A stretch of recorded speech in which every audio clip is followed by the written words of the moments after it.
Let's get ready to rumble!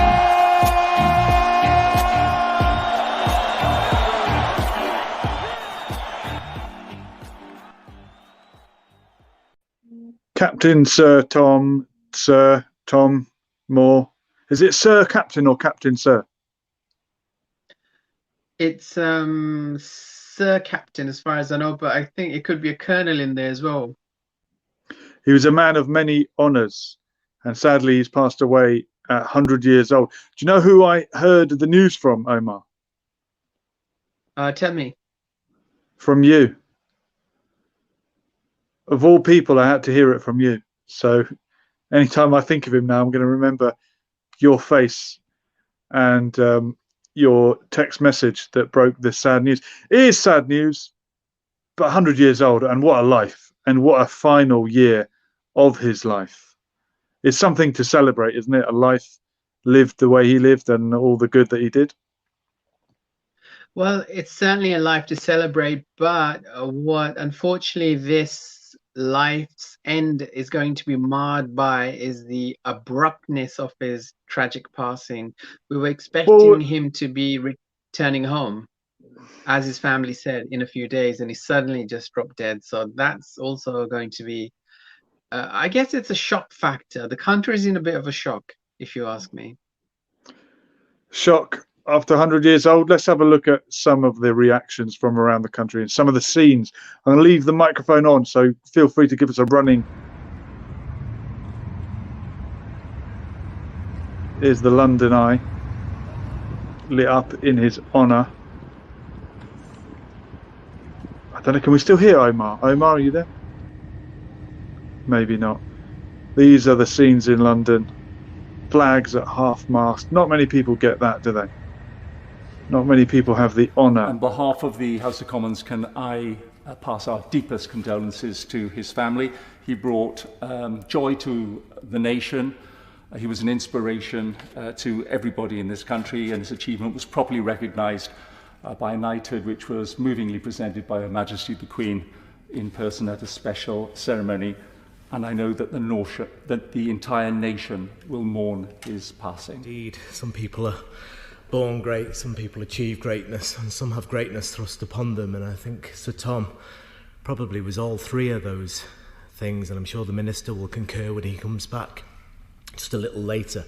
An inspiration to the whole nation at a time of crisis, a real candle in the gloom for the British people, and I wholeheartedly concur with your comments, Mr. Speaker.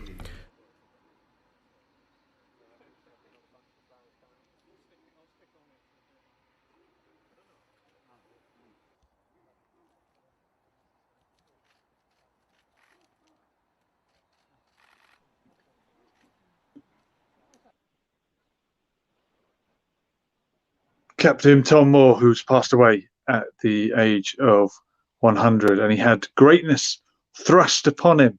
Have you ever had greatness thrust upon you, Omar? Well, certainly not to that extent, but I've had a few tiny good moments where I'm happy with in life. But can I just say, there's a very Islamic saying that's coming into mind right now, and I heard one of my Islamic friends say this once, that there's a hadith or hadith even that states that a man will do wrong his entire life, but he'll do one thing at the end of his life that he'll be honored by forever, pretty much. And I think, although I'm sure Captain Tom was doing great all his life, but the greatness at the end of his life is remarkable, raising 34+ million pounds. He didn't even have to get out of bed. I think 100-year-olds, they wouldn't bother walking just down to the shops. The man did 100 laps, and that's something that deserves honor, and he did it for others. Yeah, and of course he's being mentioned in Parliament today. Do you think he was latched on as a little bit of a propaganda campaign? He raised money for NHS charities, but the NHS itself is not a charity and never should be. And were it properly funded, and if we did something a little bit more than clap for the NHS, then maybe 100-year-olds wouldn't need to march up and down their garden to raise money. do you think it's a bit rich coming from the politicians? Well, it's a bit rich coming from rich people. I think if they were to interject some of the money that they get, some of our tax money that they handle, I think we would have made a lot more than just 34 million. But, you know, 34 million pounds, think about that amount of money. How much can you raise? How much can we raise here tonight? You know, think about it, a few £100 or £1,000 or even 100,000. Compare that to 34 million. And this is one guy at the age of 99 getting up and doing something. And that's what deserves recognition. And that's really an honorable thing. Not only him doing something, he was attempting to raise £1,000. And look what he did. He took the first step. And the old Chinese proverb, you have to take the first step for the 1,000, or even, let me re-explain this. A journey of 1,000 miles starts with one step. And I think, you know, he exemplifies that you have to start somewhere, and he did start somewhere, and he made a lot of money for charities, and it's really an honorable thing.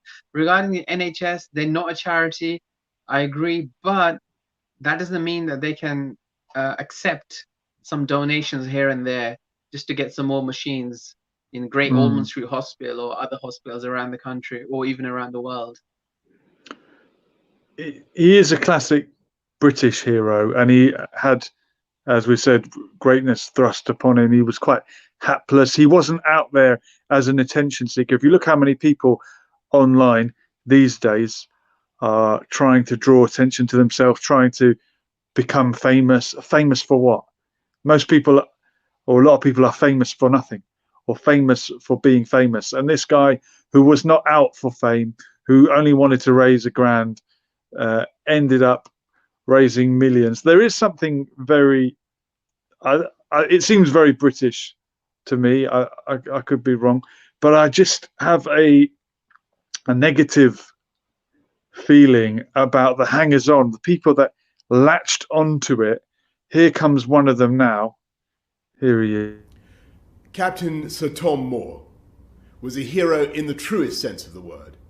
In the dark days of the Second World War, he fought for freedom, and in the face of this country's deepest post-war crisis, he united us all. He cheered us all up, and he embodied the triumph of the human spirit. It's quite astonishing that at the age of 100, he raised more than £32 million for the NHS on his own, and so gave countless others their own chance to thank the extraordinary men and women who have protected us throughout this pandemic.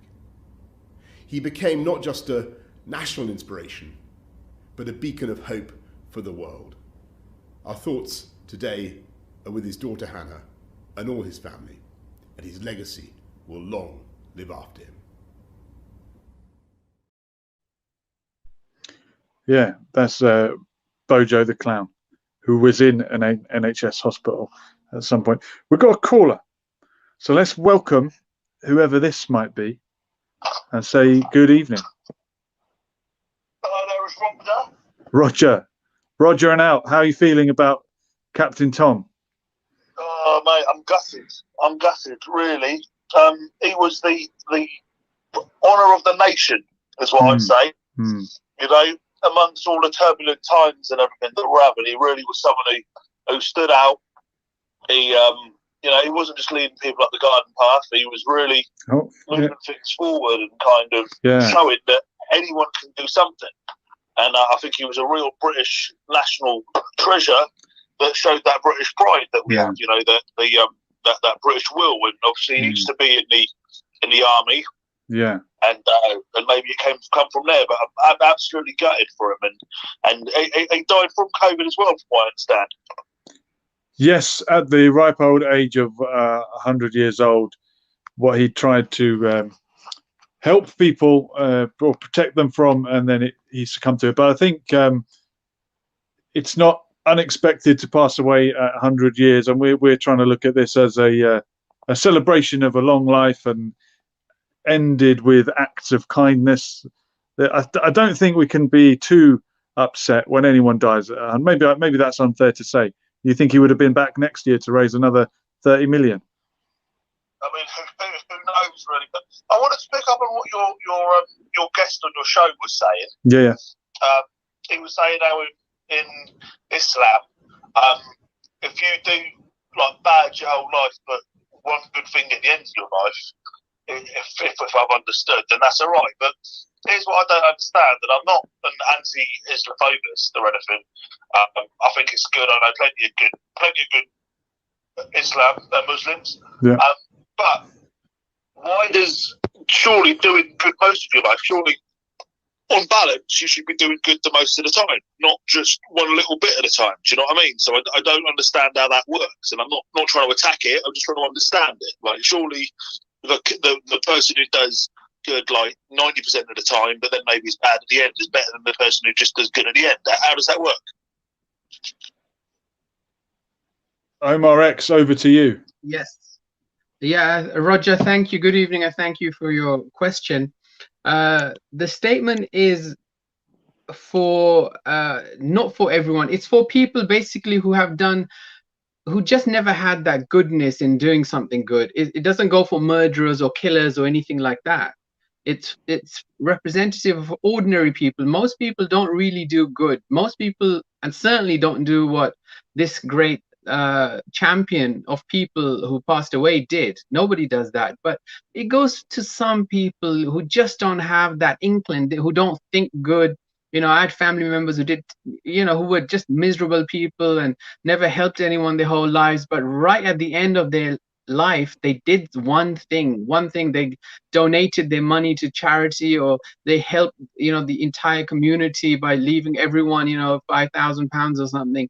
And by then, all their life, they were kind of dishonored. But by the end of their life, they were honored and still are honored. So it's kind of one of those sayings that it's not exclusive for people who are bad. It's not for the murderers, rapists, and the killers and all those types of people. Those people are evil, and that's the end. It's just for the ordinary folk like you and me, who probably don't do as much as we can, and maybe we're not well respected in the community, but before our time's up, we do something incredible, and then people think, hey, that guy wasn't so bad after all. Yeah, no, thank you for clearing that up a little bit, but I still don't understand. If, let's say, you look like a man who's done good, you got one of those good faces, right? Let's say you've done 80% good your life, and is it Julian? Yeah, you're with me. You've done only 20% good, but at the end of Julian's life, he does good and you do bad. Which of them two is more acceptable? Which is, because I thought you were saying that Julian will then end up getting go to heaven. You're burning. Or you won't get no, no, sir. This is nothing about heaven or hell or death or anything like that. It's more about life and about how people will remember me or Julian or anyone whose time is up. It's just more of a reference about the people that will stay back and say, hey, that guy, he was bad his whole life and he did something really good. So it's basically, I think what Muhammad the Prophet was trying to do was encourage people not to judge others. I think it was something like that, where he must have thought that, hey, don't judge people, because before their time is up, they could do something that that can change, just like this our people's champion just did. He did something right at the end of his life. Look at that, 32 million quid. How many charities must be honoring him? 32. Otherwise, we wouldn't have even known who this guy was. We certainly wouldn't be talking about him at midnight here over in London. We wouldn't have known who he is. But look, we're honoring him. You say that, Omar. You say that. I'm going to run a clip. Roger, I don't know if you've got the screen in front of you as well, but we're going to run a little clip. Let's have a look at Captain Tom a few years back, long before he raised any money. Tom, have you got family or anybody you'd rather not be watching this? Yes, I've 2 girls. Yes. Coming up 16, coming up 14. Too old for this rubbish. Tom, nothing did. When the great Orlando felt that he could have done himself a lot of damage, luckily, Tom, he saved himself by grabbing hold of his partner's tights. Still, the blankety blank checkbook and pen. You'll be able to show to your grandchildren for many a year. Thank you for joining us, Tom Moore.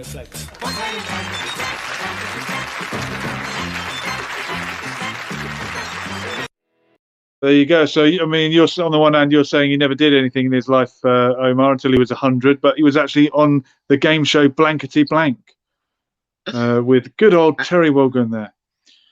They're not laughing with you; they're laughing at you. They're laughing at you. Yeah, yeah. I mean, many greats have started out on Terry Wogan. Yeah. Did you manage to catch that, Roger? Yeah, no, I saw that. Yeah. It's good for a man to be praised for firing blanks for once in his life. Absolutely, absolutely. Yeah. But yeah, it's my thing. Most people are good people at the end of the day. And look at each other as sort of family, as one unit, and you know, it's difficult. We need to understand where everyone's coming from, really, in order to do good. And like your guest Mohammed there, he should be like a brother of mine, and so should you. Yeah, we are all brothers. And on the issue of doing something good at the end of your life, and I get what you're saying about you could be bad all your life and then you decide to be good at the end. It kind of seems a little bit like cheating the system. And I was thinking along the lines of, well, maybe it's never too late. However, there is a story from the Quran where it was too late. Omar, maybe you can explain what happened with the Pharaoh or Firaun, who was bad all his life. And at the end of his life, he is drowning. And what happened, Omar? Well, what you just need to retract a tiny bit. When you're talking about Pharaoh, this guy was murdering babies. He just wasn't bad. You know, someone's just bad. Someone's nicked a, chocolate bar or 10 chocolate bars and he's kind of, bad, or a couple of crisp packets alongside that or something. He's nicked a car. He's bad. But Pharaoh was murdering young babies. He's responsible for so many deaths. So when the chase took place, when they were chasing Moses, what happened?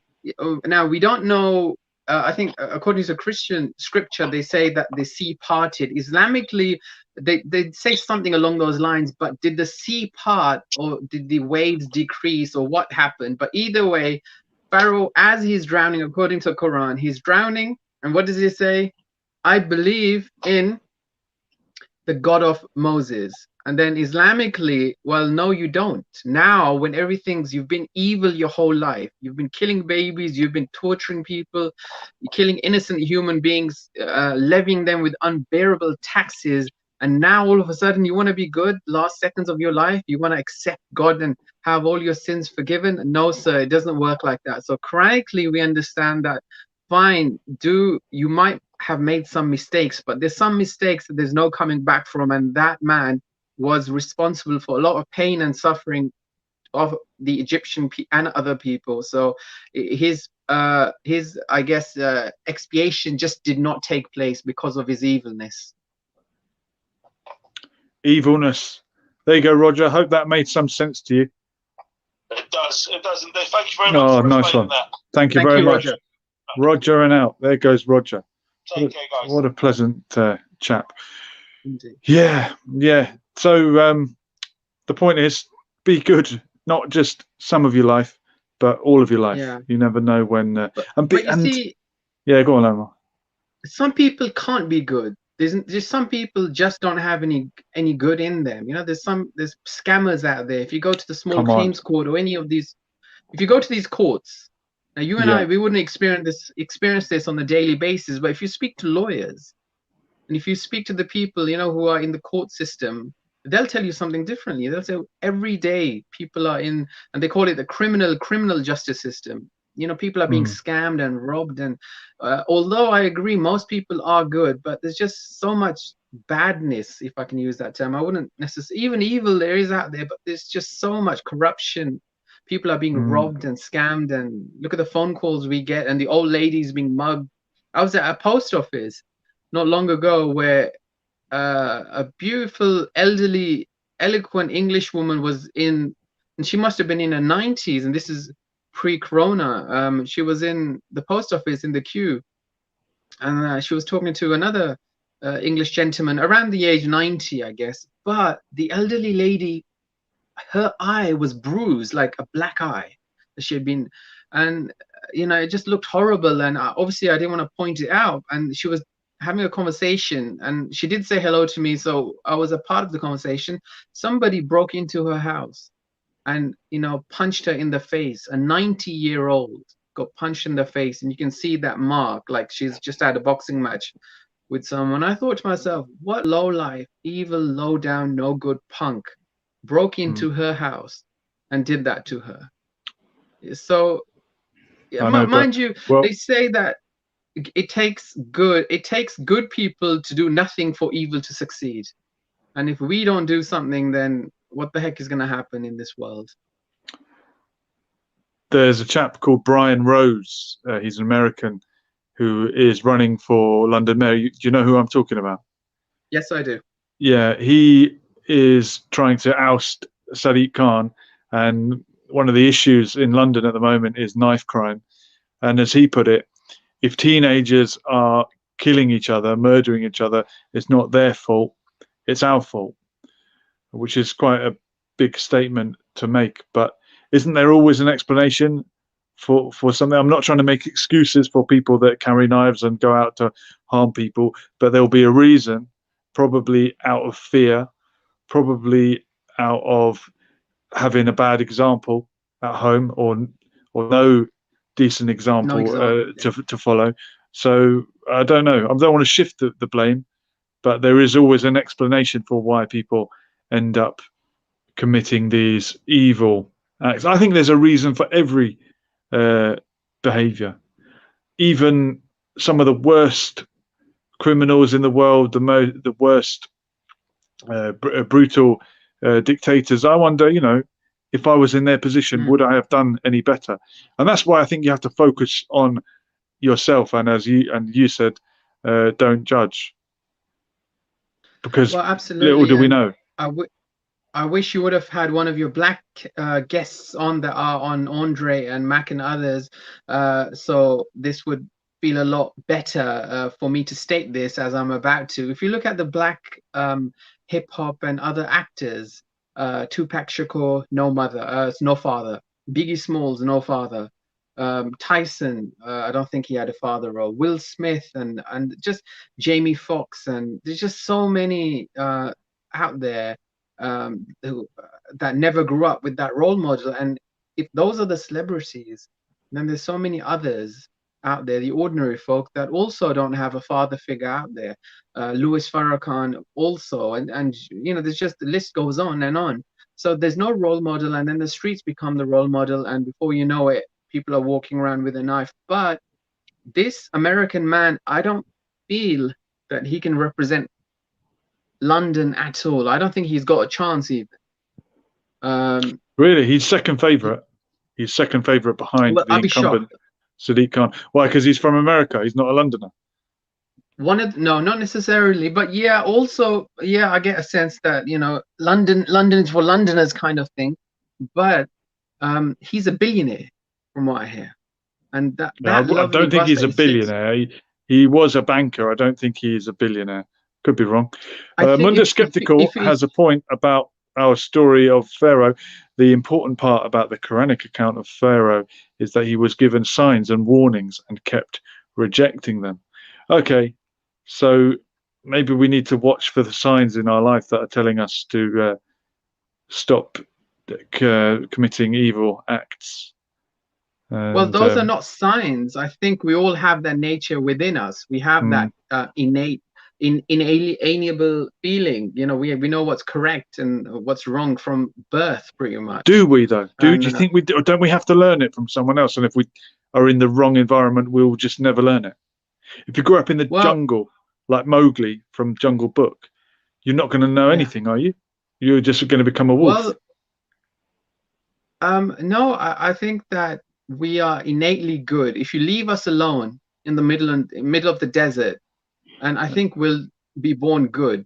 You know, there's goodness. That's very optimistic of you, Omar. Yeah, but yeah, you're right. Bad and evilness is taught, and we learn that from somewhere. But overall, I'm willing to hedge my bets on the goodness that we innately have, inalienable in us, inside us, and verbatim with everything that we say and do. Everything would be ordinarily good, I think. A lot of religious folk tell me that without God we'll be nothing. Without prophets we wouldn't know how to be good. The morals that we learn were sent down in the books, and without that we'd have nothing. Well, being a supporter of Prophet Muhammad, I wouldn't say if there was none of the prophets, I wouldn't say personally that we would be all bad and so on.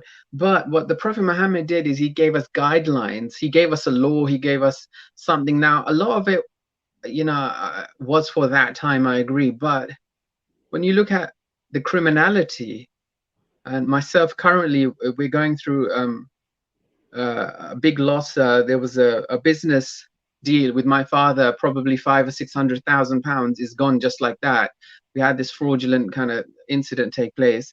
But I was just thinking about the Prophet Muhammad. He said, chop off the hand of the thief. But did he chop any hands off? No, there's not a single case of hand chopping or in his lifetime for robbery. There was one case actually where somebody did rob, but when he looked at the guy's life, he realized Jesus he was poor, said, and he even Jesus said, if your eye causes you to sin, gouge it out, for it's better to enter the kingdom of heaven with one eye than two eyes that are leading you astray. But he never gouged anyone's eye out, I don't think. Munda Skeptical is saying, as in Moses showing God's signs, the staff being turned into a snake, etc. I've always wondered about that one. And there is the concept of fitra in Islam, our natural inclination. Yeah, this is why a lot of people say that we're all born Muslim, and if you choose to convert to the religion, you're actually reverting back to that fitra, the original. But what is a Muslim? State. What is a Muslim, though? That's a good question. Probably could do a whole show on that one. If it's someone who follows the will of God, I don't know what Tom Moore's personal beliefs were. Was he Christian? Not sure, but overall, that's his. Islamically, I thought Muslims believe in the actions. The focus is on actions rather than what label is on them. The action. What did you do? Yeah. Let your deeds be the judge. Owen Keeling is saying, is that why Sufi poke their eye with knives? I don't know that they do, but he might be getting something confused there. I think that's in Romancing of the Stone or Jewel of the Nile, Michael Douglas, 1984. Oh, is it? Okay, maybe they do then. Similar it's happened, something, but it's a movie. It's a movie, so. Okay, it really a good happened one then. at that. Yeah. Well, the thing is, when people are in a trance, God knows they could probably do anything. There's a beautiful Arabic saying that when a man is drunk, he's capable of doing anything. Really? And it's well, go to the town center, you might find out. After Not Corona. at the moment. There's no pubs open. We're all locked down. Well, look, Omar, thank you for joining me on a superb topic, and I'm not too upset. I'm celebrating the 100 years and the fact that an ordinary guy could become extraordinary. Well, I'm kind of in mourning, I think, because I really thought, as I watched the news yesterday, and his daughter said that he'll be home very soon. So this abrupt death has got me a little bit, and I really expected him to be around for another good 10, 12 years. We're living a lot longer, and who knows? A year later, would he have raised 60? Would he have doubled that to 64 million? Well, it's not all about money. Let's hope we don't need 100-year-olds to walk around the garden to save the NHS anymore, but that's for another story. Omar, thank you so much for joining me, mate. I'm liking these random daily news updates. Yesterday, sadly, we lost Screech, and tonight we lost Captain Tom. Join us again tomorrow, and hopefully the star of the show won't be you. Who used to say that? I think that was Jeremy Beadle. This has been Lessons for Life, and we'll do it all again soon. We were here. We are gone. Laters. President Trump, if you see this, please save us. I don't even see our American flag anymore. man is talking with some kind of crazy flag.